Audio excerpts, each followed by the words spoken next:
Cześć wszystkim, witam serdecznie na moim kanale. Dzisiaj opowiem Wam, z jakimi mitami spotkałam się na temat Polski i wyrażę swoją skromną opinię na ten temat, czy to prawda, czy to stereotypy. Kto jest na moim kanale po raz pierwszy, witam jeszcze raz. Bardzo proszę, jestem Białorusinką, mam na imię Maria.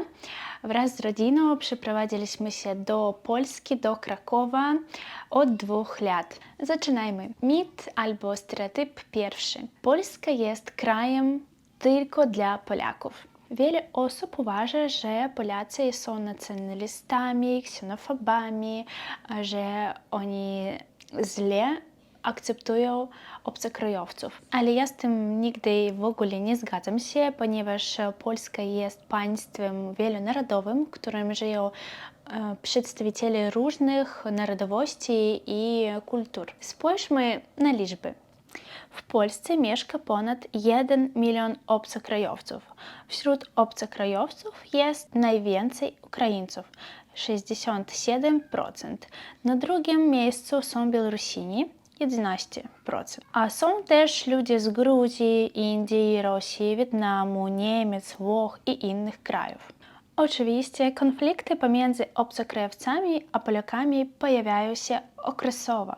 Nie oznacza to jednak, że wszyscy Polacy mają do cudzoziemców zły stosunek. Wręcz przeciwnie, mieszkając w Krakowie, mieście turystycznym, bardzo często widzę, jak Polacy miejscowi traktują turystów, obcokrajowców jak gości. I starają się, aby ludzie mieli dobre wrażenie z tego kraju. Stereotyp drugi. W Polsce jest zawsze zimno i pochmurno. Polska charakteryzuje się zróżnicowanym klimatem, charakteryzującym się ciepłymi latami i mroźnymi zimami, ale oczywiście w różnych porach roku zdarzają się słoneczne dni.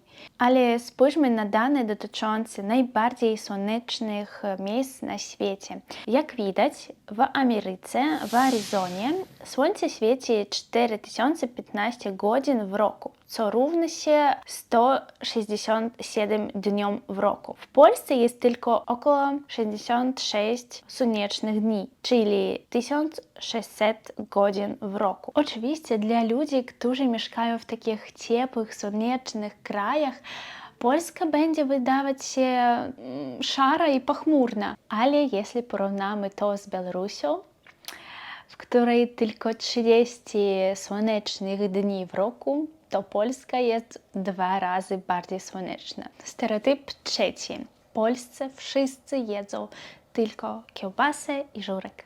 Naprawdę Polacy uwielbiają grillować kiełbasy i mięsa. Znalazłam informację, że wśród Polaków jest około 3 milionów wegetarian. Nie można jednak powiedzieć, że kuchnia polska jest monotonna. Oczywiście w Polsce są dania tradycyjne, takie jak na przykład pierogi.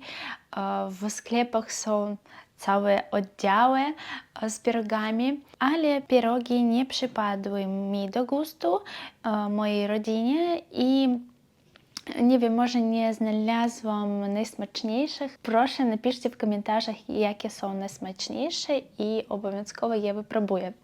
Ale biorąc ogólnie, w sklepach możecie znaleźć i kupić absolutnie dowolne produkty i gotować wszystko, czego chcecie, co wy lubicie, zgodnie z własnymi preferencjami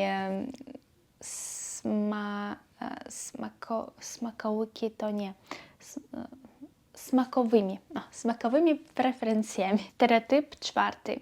Polska to biedny kraj i wcale nie Europa. Tak, widziałam i słyszałam takie nieprzyjemne stwierdzenie, ale myślę, że tak myślą, myślą. Och, mój polski język. Wydaje mi się, że tak myślą ludzie, którzy urodzili się w Związku Radzieckim i przez ostatnie 20 lat nie byli w Polsce. Polska od 19 lat jest członkiem Unii Europejskiej i pomyślnie się rozwija. Do Polski przyciągają się inwestycje, dobrze rozwija się technologii, rozwija się też małe przedsiębiorstwa. I tak chcę podać kilka przykładów z życia naszej rodziny i wyjazdów do Europy, kiedy bardzo chcieliśmy wrócić znów do Polski, do naszego nowego domu. Dlaczego? Tym latem byliśmy z rodziną na wakacjach we Włoszech, w Rimini. O tym wyjeździe marzyliśmy od kilku lat, aby nasze dzieci mogły pływać w ciepłym Adriatyku. No cóż, sen się spełnił, ale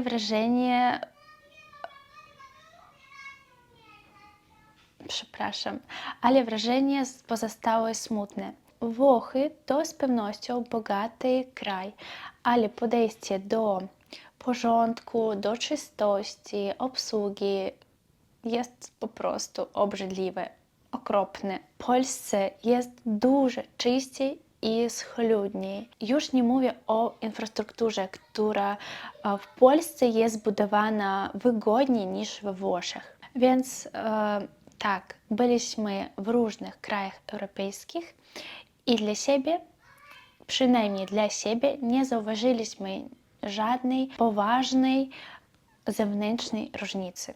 Stereotyp 5. Polski język jest trudnym językiem.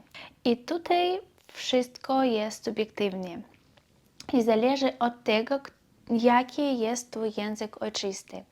Jeżeli to angielski albo niemiecki, to pomimo tego, że alfabet jest łaciński, będzie trudny. Zwłaszcza z wymową i akceptacją męskiej osobowości w polskim języku. A jeżeli twój język ojczysty słowiański, to może będzie trochę łatwiejsze.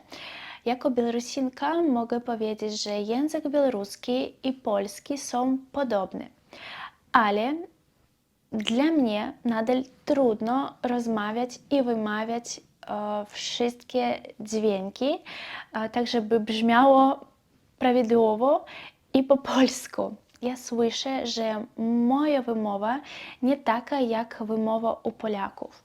I bardzo trudno mnie z końcówkami, z gramatyką, ale jeżeli starać się, to będzie dobrze. Mam nadzieję, że będzie dobrze.